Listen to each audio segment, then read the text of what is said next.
November 2024, Rome Fiumicino Airport. Aviation journalists gather to witness ITA Airways crisis press conference. CEO Jörg Eberhardt steps to the podium, jaw tight, and announces 22 aircraft, nearly a third of the airline's narrow-body fleet, grounded indefinitely.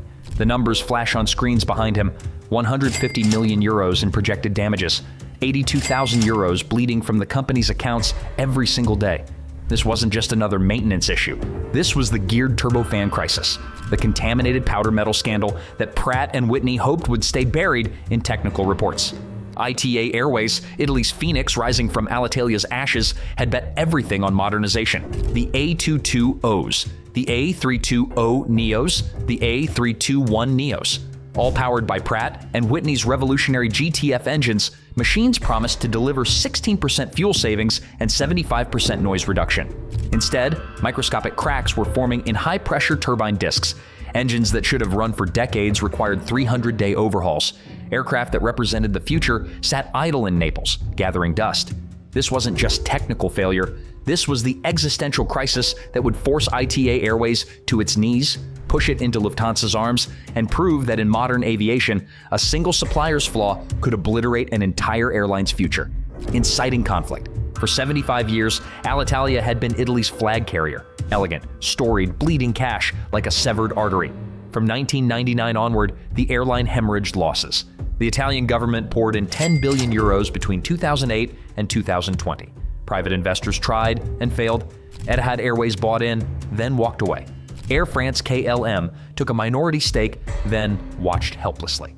Every restructuring plan collapsed under the weight of high costs, union strikes, political interference, and relentless low-cost competition from Ryanair and EasyJet. Then COVID-19 arrived like a guillotine. On October 14, 2021, Alitalia's final flight touched down in Rome. 8,000 employees lost their jobs. The brand died in bankruptcy court. But from those ashes emerged ITA Airways, Italia Trasporto Aereo, launched October 15, 2021. A new airline with a new name, new livery, new promise.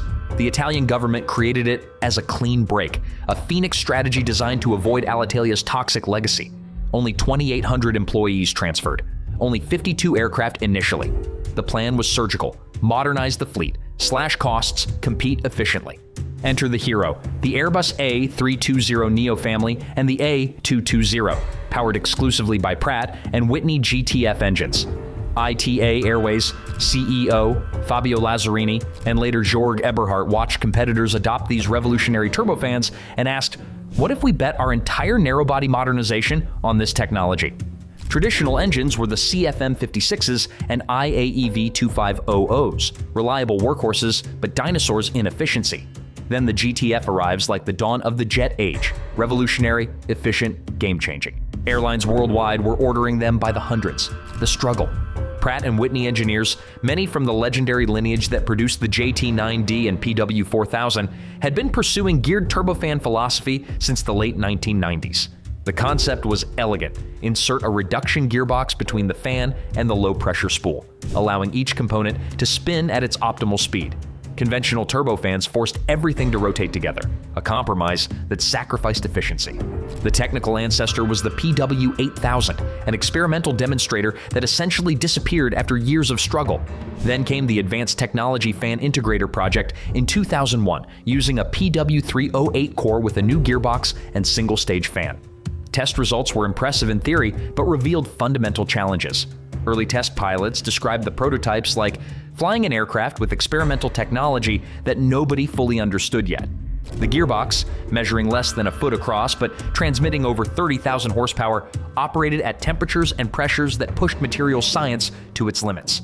Engineers debated internally, should they continue? Could geared architecture actually scale to commercial aviation? Critics dismissed it. It's too complex. You're adding weight, failure points, maintenance nightmares. The airlines will never accept it. Boeing and CFM International focused on conventional architecture refinements with the LEAP engine, betting that incremental improvements would win the market. But Pratt and Whitney had seen the future. By 2006, they were spending $100 million annually on GTF development, targeting the 25 to 35,000 pound thrust range for next-generation narrow-bodies.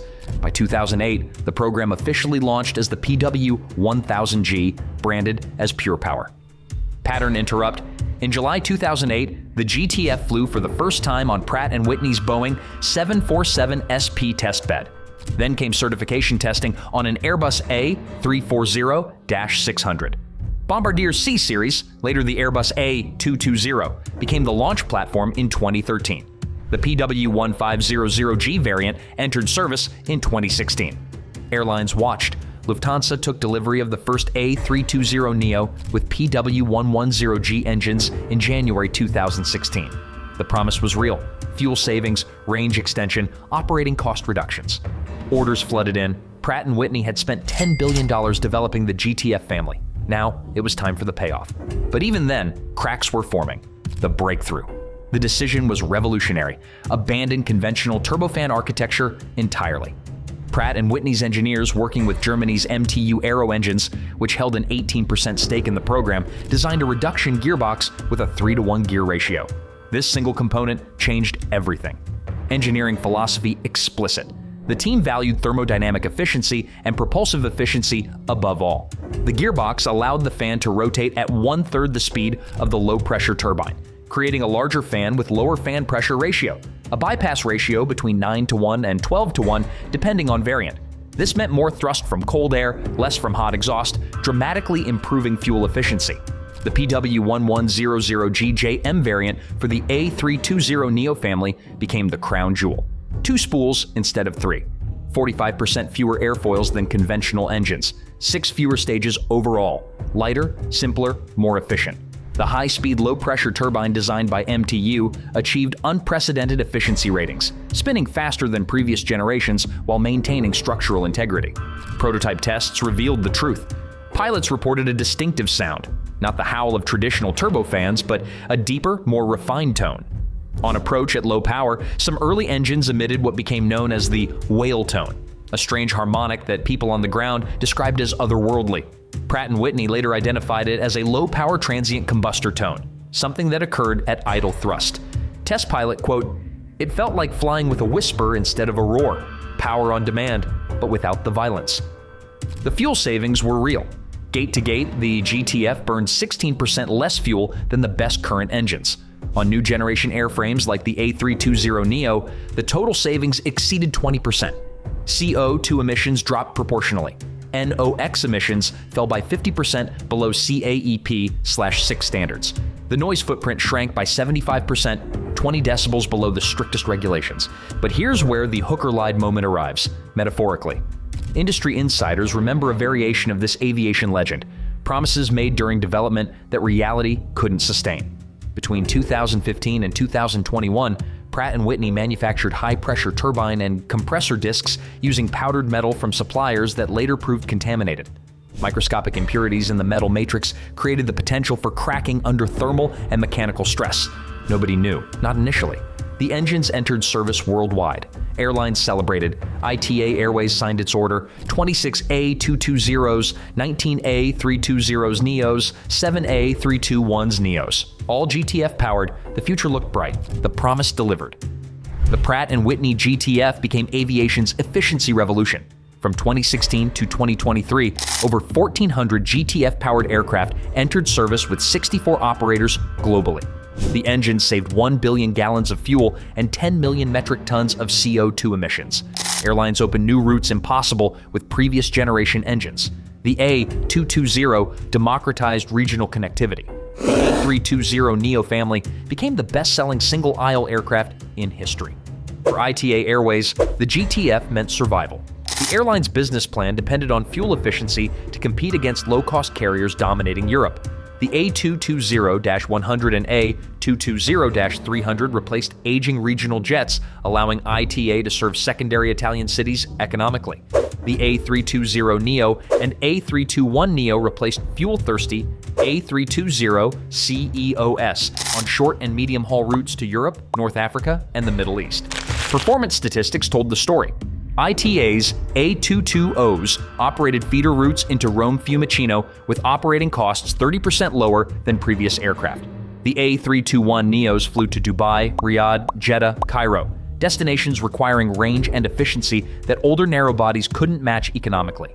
Passenger capacity, fuel burn, and emissions aligned perfectly with post-COVID traffic recovery. The cultural icon, the distinctive sound, became legendary. Passengers noticed. Aviation enthusiasts gathered at airports to photograph the aircraft with their swept wings and whisper-quiet departures. The GTF represented modernity, environmental responsibility, technological prowess. Pratt Whitney won awards, Popular Science, Best of What's New, Aviation Week Laureate Award for Aeronautics and Propulsion, Technology Breakthrough Award from China Aviation Association. ITA Airways marketed its GTF fleet aggressively. The airline joined SkyTeam Alliance, branded itself as inspired by Alitalia, and positioned the modern fleet as proof of transformation. In 2024, ITA became the official airline of the Vatican and official carrier of the Milano Cortina. 2026 Winter Olympics. The pearlescent Italian blue livery with its A320neos and A220s symbolized national resurgence. Aviation press called the GTF revolutionary. Pilots called it deceptively powerful. In airline culture, it became the engine of the 2020s, the machine that would power aviation's sustainable future.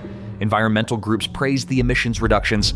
Airport authorities welcomed the noise footprint shrinkage, allowing operations during previously restricted hours.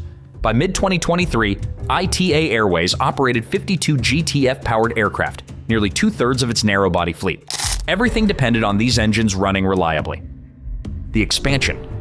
Global operators adopted the GTF like a technological gospel. Indigo in India ordered hundreds for its entire growth strategy. Wizz Air in Eastern Europe bet its ultra-low-cost model on GTF economics. Spirit Airlines ordered them to compete in price-sensitive markets. JetBlue, Air Baltic, China Eastern, Air Transat, the list grew. Technical adaptation became standard practice. Airlines developed maintenance procedures for the gearbox, trained engineers on the modular core architecture, negotiated engine support contracts with Pratt and Whitney. Lessors like Air Lease Corporation ordered GTF-powered aircraft for lease portfolios, believing the technology would dominate the next 2 decades. Operators saw the GTF as more than propulsion. It was a competitive weapon. In Europe, where fuel costs and environmental regulations drove economics, GTF efficiency meant survival. In emerging markets, it meant expansion. In North America, it meant profitability against legacy carriers still operating previous generation engines. Regional authorities regulated the engines the way governments historically managed jet engine adoption: certification requirements, noise compliance, emission standards. EASA and the FAA certified the PW1100G, PW1500G, and PW1900G variants for commercial service. Airlines integrated them into fleets worldwide. But beneath the success, the contaminated powder metal time bomb was ticking. Pratt & Whitney's suppliers had introduced impurities into manufacturing between 2015 and 2021, exactly when production ramped to meet demand. The contamination affected high-pressure turbine discs and compressor components, creating microscopic voids that would propagate into cracks under operational stress. By 2023, the first failures emerged. The decline, July 25, 2023. RTX Corporation, Pratt & Whitney's parent, disclosed the defect publicly. Contaminated powdered metal in critical engine components required immediate inspection. The affected population, 600 to 700 engines globally. Aircraft grounded, initially 350, eventually exceeding 800 by late 2025. Airlines faced inspections lasting 60 days to 300 days, depending on severity. For ITA Airways, the announcement arrived like a bomb. The airline had invested everything in GTF efficiency. Now those engines became liabilities. 22 aircraft grounded, 28% of the narrow-body fleet gone. The financial bleeding started immediately. 82,000 euros per day in direct costs, lease payments on unflyable aircraft, extraordinary maintenance, crew training for idle jets, lost revenue, missed market opportunities. Over 5 years, projected damages 150 million euros. ITA's CEO initially estimated 8 aircraft grounded in 2024. Reality delivered 15 on average, peaking at 22. Routes canceled, pilots flying 20 hours monthly instead of 80. Passengers rerouted to competitors. Rome-Fiumicino hub connectivity collapsed. Milan-Linate feeder traffic evaporated. The airline posted a negative EBIT of 46 million euros in the first half of 2025, even with improved operational performance. Global crisis cascaded. Wizz Air grounded 41 aircraft. Indigo faced massive disruptions. Spirit Airlines, already struggling financially, filed Chapter 11 bankruptcy in November 2024, citing GTF groundings as a contributing factor. Air Austral decided to abandon the A220 entirely, unwilling to accept continued unreliability. By late 2025, 38% of the global GTF-powered A320neo fleet sat parked, waiting for repairs. EASA and FAA mandated inspections. Pratt Whitney scrambled to expand repair capacity, but supply chain constraints meant 300-day turnaround times. Airlines couldn't cannibalize engines fast enough, stripping power plants from some aircraft to keep others flying. The unprecedented scale overwhelmed the industry. In November 2024, Airbus issued new takeoff restrictions for GTF-powered aircraft in extreme weather. Freezing fog, visibility below 150 meters. Winter operations in Northern Europe became even more constrained. ITA Airways prepared a lawsuit against Pratt Whitney and RTX, seeking compensation far beyond what the manufacturer offered. Other airlines received settlements: Air Transat $25 million, Wizz Air $150 million, Spirit Airlines $150 to $195 million. ITA wanted similar terms, but the damage was done. Italy's Phoenix airline, barely 3 years old, was drowning. Legacy and resurrection. ITA Airways survived, barely. January 17, 2025, Lufthansa Group acquired 41% of the airline for €325 million, with options to increase ownership to 90% by 2029. The rescue came at Italy's moment of desperation, Lufthansa recognizing that ITA's geography, Rome as a Mediterranean hub, justified the risk despite GTF chaos. By early 2026, ITA projected groundings would decrease to 20 aircraft in 2026, stabilizing around 10 by 2030 as Pratt Whitney resolved the contamination issue. The airline joined Star Alliance, integrated with Lufthansa's network, and continued operations. But the scars remained. The GTF crisis became aviation's cautionary tale: revolutionary technology, catastrophic execution. Pratt Whitney promised resolution by late 2026, introducing the GTF Advantage engine with improved durability. But trust evaporated. Airlines diversified engine orders, choosing CFM LEAP alternatives where possible. Survivors of the crisis treat ITA Airways like a resurrected carrier, saved from Alitalia's fate twice, first from bankruptcy, then from the GTF disaster. The modern fleet continues flying, representing both the promise of efficient aviation and the peril of dependence on single suppliers. A direct lineage from revolutionary geared turbofan technology, 2008, to catastrophic manufacturing defect, 2023, to survival through consolidation, 2025. ITA Airways embodies the lesson. In aviation, technological breakthroughs and corporate survival live separated by microscopic impurities in powdered metal. Humanity's obsession with flight, whether commercial or military, demands efficiency, reliability, innovation. The GTF engine was more than a machine. It was the promise that aviation could evolve beyond fossil fuel profligacy, that engineering ingenuity could solve climate crisis while preserving global connectivity. ITA Airways became the symbol of that promise's fragility. An airline built on modernization, destroyed by the very technology meant to save it. The question remains, would you bet your company's future on revolutionary engines from a single supplier, knowing the potential for catastrophic failure? What if Pratt Whitney had caught the contamination earlier? What if ITA Airways had split its fleet between GTF and LEAP engines? What if regulators demanded more rigorous supplier oversight before certification? The GTF crisis proves that in aviation, technical ambition without manufacturing discipline creates disaster. For travelers, it means delays and canceled flights. For airlines like ITA Airways, it means survival by merger, not by success. For Italy, it means losing aviation independence again. First to Alitalia's collapse, now to Lufthansa's control. The legacy endures, efficiency as aspiration, supply chain integrity as existential requirement. The future of aviation depends on learning from ITA Airways' near-death experience, because the next technological leap will inevitably arrive, promising the same revolutionary benefits, carrying the same catastrophic risks.